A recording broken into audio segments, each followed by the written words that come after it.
What's happening there? I moved more than I thought I would. Hello. Is this it? This it? It looks very much like Prankstone to me. Let's see what's going on. No one's lived here in some time. A smiling man answered the door. Come in, he said with a large grin. Have I got something to show you? Curious, James followed the man into the house. He led them to a table upon which there was a bulky object of some kind covered with a cloth. With a great flourish, the man pulled away the cloth, revealing a strange metal machine with a funnel at the top and a wooden crank on one side. What is it? Asked Owen. It's a gem converter. Currently it will only convert rubies into emeralds, but I'm working on a formula to convert rubies into diamonds. Say, perhaps you could test it for... Would you like to give it a try? We haven't got any gems. After searching through our packs, I'm afraid we don't have any rubies. The man looked at them thoughtfully for a second, then said with a smile, No matter, you seem like decent, honest fellows. When you get some rubies, you come back and see me, and I'll let you convert them anyway. How does that sound? They thanked him for his generosity and buggered off. So, in and a shop. Good. Gareth was about to knock on the door when he heard the shrill voice of a woman calling for help. No one can help you now, ha ha ha, boomed a raucous male voice. The goddess of death will. Before another word could be uttered, Gareth took several steps back and charged at the door, hitting it with his shoulder. The door gave way with a splintering crack. The force of the impact caused him to lose his balance, but he quickly regained it. Drawing his sword as he quickly surveyed the room, he found himself eye to eye with a half-dressed man wearing a wig. Oh. Strange house. There was no one else in the room. What did you do with her? Gareth demanded. The man spluttered a reply, still trying to catch his breath. What? What did I do with whom? The woman. We heard a woman yelling for help. What did you do with her? Gareth repeated, more with bewilderment than anger this time. I haven't done anything with anyone. I'm an actor. I was preparing for a play I will be performing tonight at the Flying Sow. Gareth swallowed hard. A play? He asked weakly. I thought. Sorry about the door. I'll give you 25 sovereigns or whatever we have left. That should cover it. The man was still shaking his head as they left. Oh, an abandoned inn.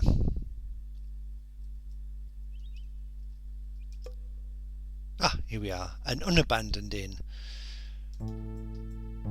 The Flying Sow. Look. He's the barkeep now, but he's definitely following us. Look. It's him again, King Charles. Bard. Let's bard and get some gold. 47 sovereigns.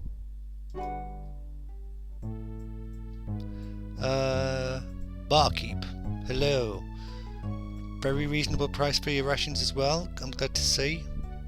I don't think we need any at the moment. I'll talk to this lady. Hello. The woman stared at James. Unnerved by the intensity of the woman's gaze, he sought someone else in the tavern to speak to, but when he turned again, he found she was still looking at him, her thin hands gripped tightly round a cloth-wrapped bundle in her lap. Do I know you, Miss? James asked. You seem troubled. This was to be given to you, she said, her voice breaking as she handed over the package. I was instructed to bring it to you here. Instructed? James unwrapped the bundle and discovered that a single torch was within. Baffled by the strange present, he peered hard at her, but she had pointed her gaze at the floorboards beneath her feet. Lifting her chin delicately, he saw that someone had struck her across the face. Who did this to you, and why? I do not know, she replied, a voice small in the clatter of pots and pans which came from the kitchen. All I know is that I was to bring this to the tavern and give it over to one who looked as you do. Well, there's somebody else who looks like James, isn't there? There's that Lyle bloke. So maybe it was supposed to be for him. Talk. The man was in a talkative mood, taking drinks from an overly large cup of ale between tales about his mercenaries. He wandered eventually into a discourse about how much he hated the followers of the god Kahuli. Why do you dislike them so much? James asked. Raising a single eyebrow at them, the man shook his head. These damn Kahuli priests in the temple of Bakenting Rush aren't natural, I tell you. What pleasures a man's got they want him to give up, all tied up in those damnable codes of piety. What in Tith's name does the mortification of the flesh mean anyway? But some sorry sod's got to starve himself down to tooth and bone, and give up wenching and drinking. Not natural at all, if you ask me. Talk, barkeep. No point doing it. Can't do anything with him. In? How do I stay for the night? Hello, cause James will recover quicker if we can stay for the night. Hello? Let me stay for the night.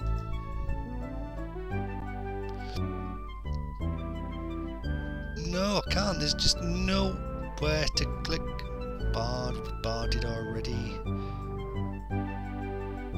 The flying sow does not have any rooms, which is a bit of a bloody shame. Right, okay. The party's abilities have increased. That'll be owned in his barding. What's going on here then?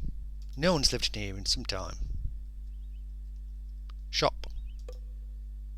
No sooner had James managed to get the door open than he found the shopkeeper was escorting him inside.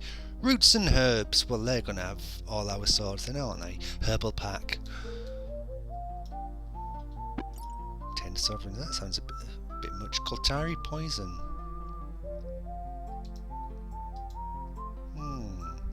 Famed in Calawan as a deadly slow poison, Koltari poison would be of no use on a blade. Its effect too delayed to be any use against an armed opponent. Okay, I don't want to be poisoning people's foods.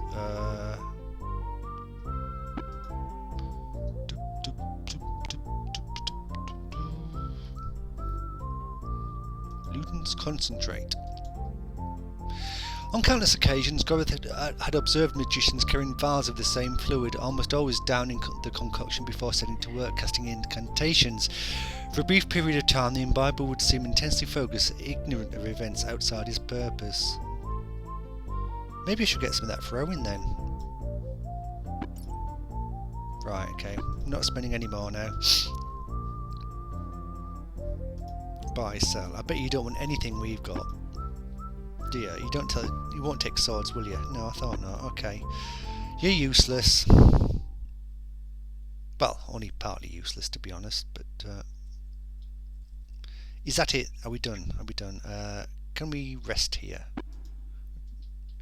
Yeah, and we need to, actually. Let's rest till the morning. We're just going to have to rest here for quite a while now, actually.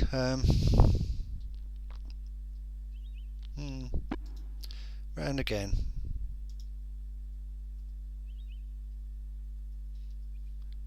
And again.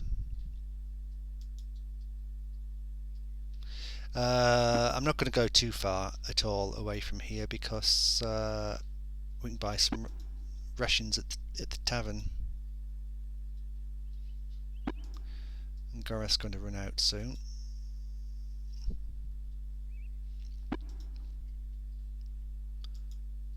It is an absolute pain when somebody dies. It takes so long to heal back up. Right, okay. Was this the tavern? Oh.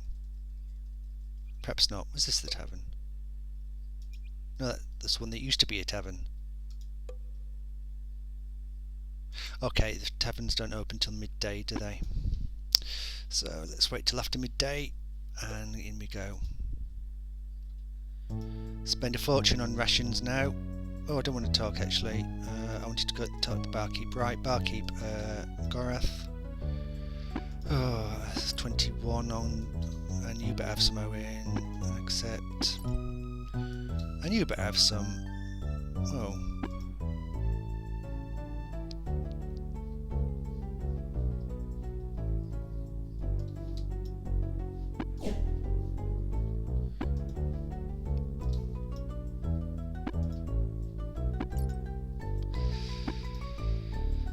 Right, the flying sow, right.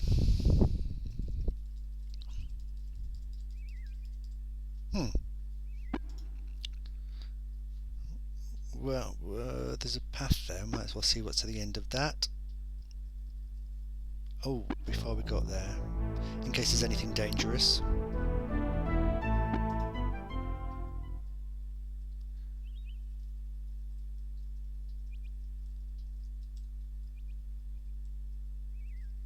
Grave. Oh. The slab made Owen uncomfortable. Still, he stepped closer to the strange rock to examine it more closely. This is a very unusual stone. It seems to be emitting very strange energy, but I can't make out its nature. Should we touch it? Yes. Owen stepped forward and touched the strange stone. Though there was not an actual explosion, they all heard a loud bang as his fingers touched the rocky surface. The sound startled them all, but it had the greatest effect on Owen, who was momentarily convinced it was the sound of the death goddess knocking on his door. It took them several minutes to realise the humour of the situation, but soon all were laughing as they picked up their packs and prepared to leave. The stone had apparently been harmless. Still, it worried Gorath and made him wonder if they'd lost anything else beside their wits.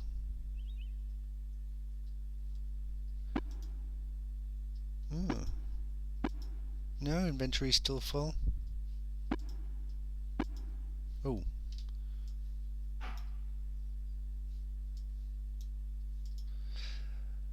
And repair your armour.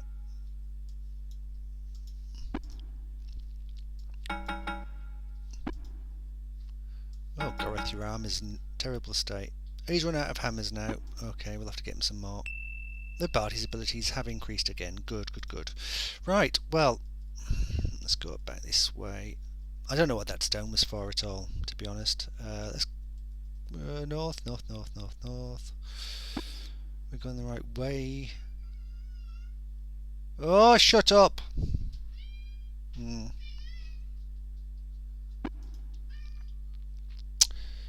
So, yes, we need to be going this way.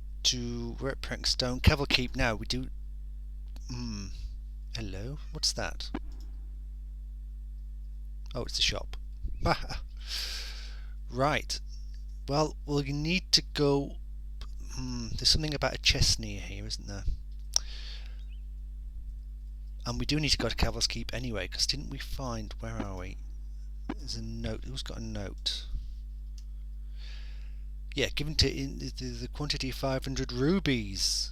Oh, there, that bloke wanted rubies. Well, there you go. I don't know if that's why we're supposed to be going to Caval Keep, but we're going to Caval Keep. Looking on the way for this mysterious chest where things get put into and appear somewhere else. Because it's all to do with the spyglass, apparently. I'm losing track. But that'll do for now, I think. That'll do for today. In this session, so I'll save it, and I will see you again later on.